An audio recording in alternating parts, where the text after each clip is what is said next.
ነገ ሰኔ 12 ቀን በእነዚህ በአምስት ምክንያቶች እጅግ ልዩ ቀን ነው። ይሄ ቀን እንዳያመልጣችሁ ሁላችሁም ተጠቀሙበት። እናም ነገ ሰኔ 12 የቅዱስ ሚካኤልን እጅግ የተደራረበ በዓል የምናከብርበት ቀን ነው።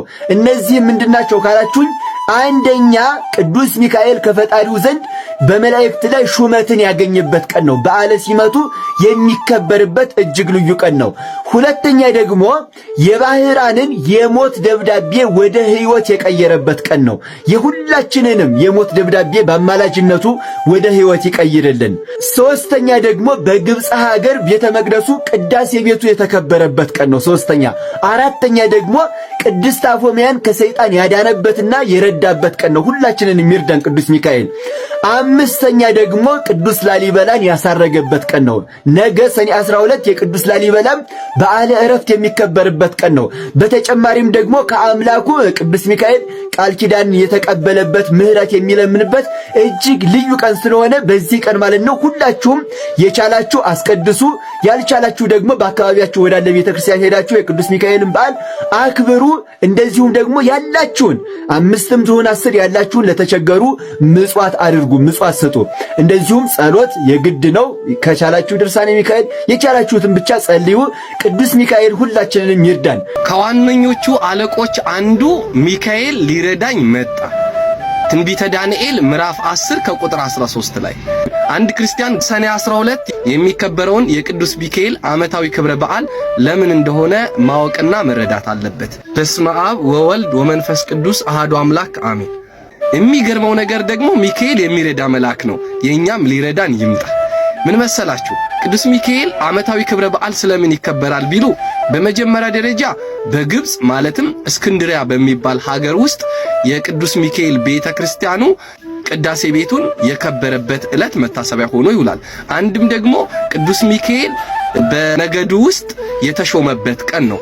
አንድም ደግሞ የባህራንን ደብዳቤ በመልካም የለወጠበት ዕለት ነው። ሌላው ደግሞ አንድም ሰይጣን የብርሃን መላእክት መስሎ ወደ አፎሚያ ቤት መጥቶ አፎሚያን በሚያሳስታት ጊዜ ቅዱስ ሚካኤል አፎሚያን የረዳበት ያገዘበት ዕለት መታሰቢያ ሆኖ ይውላል ማለት ነው።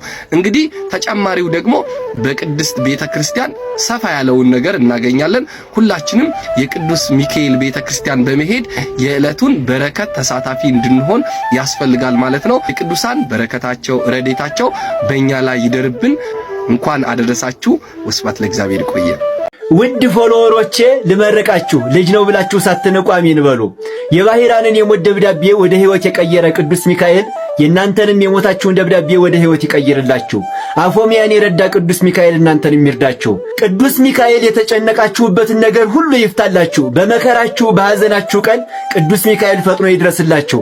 ከሰይጣን ወጥመድ ሁሉ ቅዱስ ሚካኤል ይሰውራችሁ። ከምቀኞቻችሁ ከጠላቶቻችሁ ዓይን ቅዱስ ሚካኤል በክንፉ ይከልላችሁ። ልመናችሁን ይስማችሁ፣ በአማላጅነቱ አይለያችሁ። ስትተኙ፣ ስትነሱ፣ ስትቀመጡ፣ ስትሄዱ ቅዱስ ሚካኤል ከቀኝ ከግራ ከፊት ከኋላ ሆኖ ይጠብቃችሁ። አሜን ላላችሁ ሁሉ ይደረግላችሁ። ስሙ የሚያጽናና ከማር ከወተት ይልቅ የሚጥም ቅዱስ ሚካኤል ነው። እንኳን ለኃያሉ ለቅዱስ ሚካኤል ዓመታዊ በዓል በሰላም በፍቅር በጤና አደረሳችሁ አደረሰን። ሰኔ 12 የሚከበረው የባህራንን የሞት ደብዳቤ የቀደደበት እንዲሁም ደግሞ ቅድስት አፎሚያን ከሰይጣን ቁራኝነት ከአጋንንት እስራት እንዲሁም ከሰይጣን ወጥመድ ያዳነበት በዓሉ ይከበራል። ይህን በዓል ስናከብር በጠላቶቻችን በሴረኞች በሟርተኞች የተሸረበብን የተቀመረብን የኛም የሞት ደብዳቤ ከጭንቅ ካሳር የሚያወጣን ቅዱስ ሚካኤል መሆኑን እንዳትጠራጠሩ። ቅዱስ ሚካኤልን ዘወትር ስሙን ጥሩት።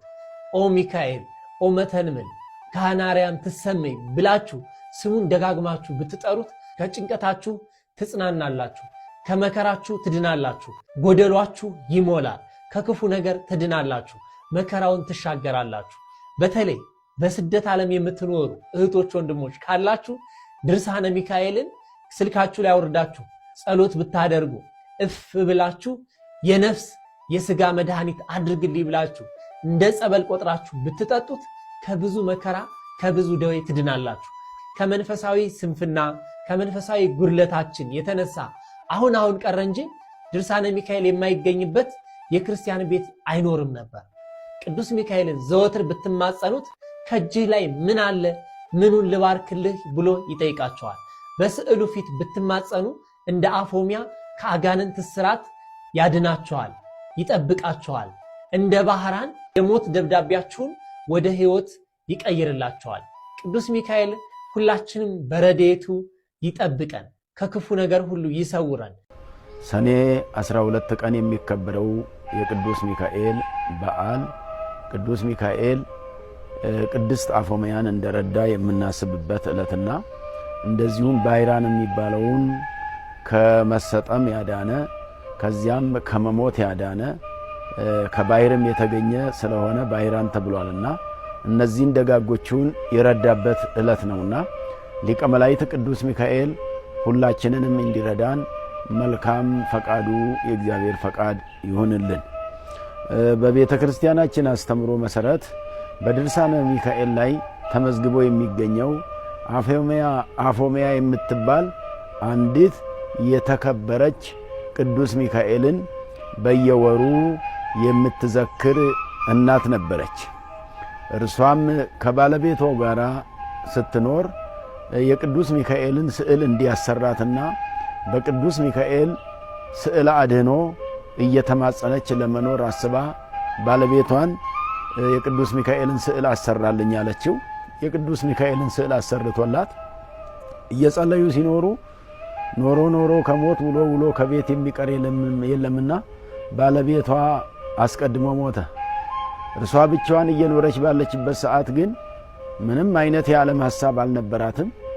ቅዱስ ሚካኤልን ረዳቷ አድርጋ እየጾመች እየጸለየች እየሰገደች ሥጋ ወደሙ እየተቀበለች ትኖር ነበር። ሰይጣን በፈተና መጣባት። ወደ ዓለም እንድትገባ ትዳር እንድትይዝ ይመክራት ጀመረ። ሰይጣን ስለ ትዳር የሚመክር አልነበረም። ሌላ ቦታ ትዳር ሲያፋርስ፣ ባለ ትዳሮችን ሲያጣላ፣ ሲያጨቃጭቅ፣ ሲያደባድብ፣ እንዲፋቱ ሲያደርግ ይኖራል።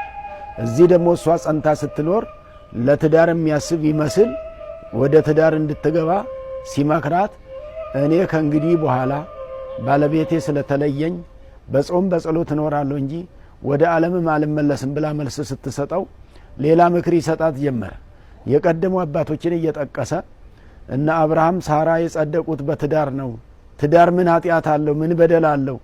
እነ ይስሐቅ እነ ርብቃ እያለ እነ ያዕቆብ እነ ራሔል እያለ እነ ዘካርያስ እነ ኤልሳቤጥ እያለ የቀደሙትን ሁሉ እየጠቃቀሰ ወፎቹን ሁሉ ተመልከች እያለ የሰማይ ወፎቹንም ያሳያት ነበር።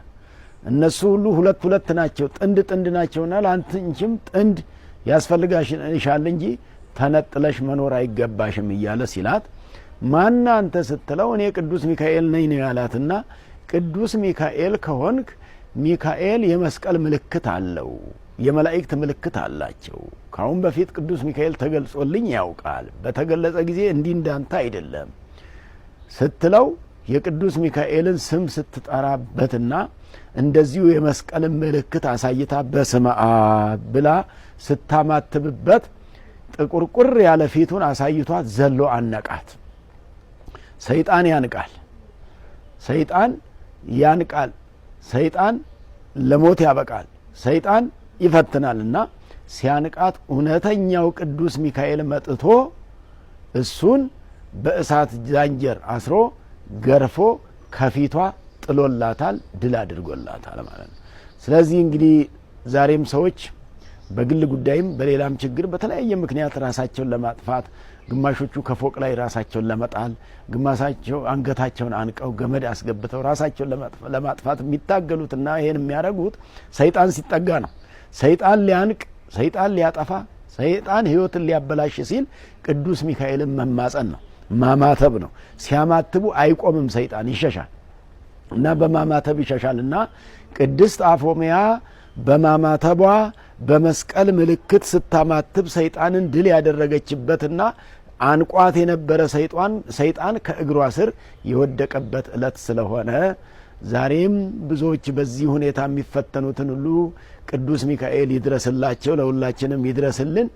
ባይራን የሚባል ደግሞ ከአንዲት ከድሃ እናት የተወለደ የሚበላው የሚጠጣው ያልነበረ እንግዲህ በምጥ በተጨነቀች ጊዜ ቅዱስ ሚካኤል ቅዱስ ገብርኤል መጥተው በአንድ ሀብታም ቤት ቃርሚያ የሚባል አለና የቀን ሰራተኛ ሆና የምትኖር ናትና በምትሰራበት ጊዜ ካንቺ የሚወለደው ትወልጃለሽ ከጭንቀትም ከምጥም ትድኛለሽ ብለዋት የዚህም ባለጸጋ ሀብት ይወርሳል ብለው ነግረዋት ነበረ።